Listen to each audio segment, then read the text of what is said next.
నక్షి, kundan, ceases triple ధమాకా లాగా ఈరోజు నేను మీకు నెక్ పీసెస్ అయితే చూపించబోతున్నానండి. సో, చూసారు కదా ఎంత హెవీగా ఉన్నాయో. చాలా చాలా బాగున్నాయన్నమాట.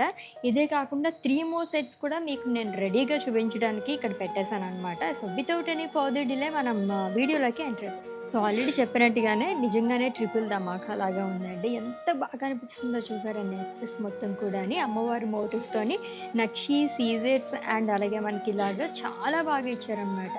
ఈచ్ అండ్ ఎవ్రీది ఏం చూసినా సరే మన ఇలా డ్రాప్స్ వల్లే హైలైట్ అవుతున్నాయి. కుందన్స్‌తో అదిరిపోయింది సెట్ అయితేని. 3 ఫినిషింగ్ లాగా ఇచ్చారండి. దీంట్లో కూడా మనకి ఇలాగా పికాక్స్‌తోని, సీజర్స్‌తోని రూబీ అండ్ మధ్యలో ఇదొచ్చింది కదా ఫ్లోరల్ ఇదంతా కూడా మనకి కుందన్స్‌తో హైలైట్ చేశారనమాట. ఈ పార్ట్ అంతా ఎంత బాగా కనిపిస్తుందో చూసారా? నిజంగానే సింగిల్ పీస్ వేసుకుంటే సరిపోతుంది అంత అందంగా వచ్చింది. ఎమరాల్డ్స్ అండ్ గోల్డ్ బాల్స్‌తో మనకి డ్రాప్స్ వస్తాయి. నెక్స్ట్ వన్ ఆల్మోస్ట్ మనకి ఎలా ఉందంటే డిఫరెంట్ స్టైల్‌లో కాసు స్టైల్‌లో వచ్చింది. ఇక్కడ ఈ 2 సైడ్స్ కూడా మనకి కాసు స్టైల్‌లో అమ్మవారి మోటిఫ్ అనేది క్యారీ చేశారు. దీంట్లో కూడా మనకి కుందన్స్ అనేది వస్తుందండి.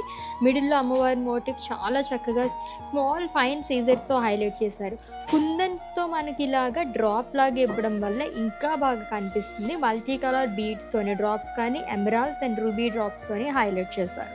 And last one mango design అనేది ఎప్పటికీ ఔట్ ఆఫ్ ట్రెండ్ అవ్వదండి. దీంట్లో కూడా మనకి అలాగే ఫ్యూజన్ కైండ్ ఆఫ్ లాగా మ్యాంగో డిజైన్‌తోని, కుందన్స్‌తోని అండ్ సీజెడ్ స్టోన్స్‌తోని, నక్షిలోనే అమ్మవారి మోటివ్స్‌తోని వస్తుంది. ఇక్కడ కూడా లాకెట్ వచ్చేసి మనకి ఇలాగా పికాక్ థీమ్‌తో అనేది ఇచ్చారు. ఇవి కుందన్స్ వస్తుందండి. పంకిన్ బీడ్స్‌తోని హైలైట్ చేశారు along with gold drops and small pearls.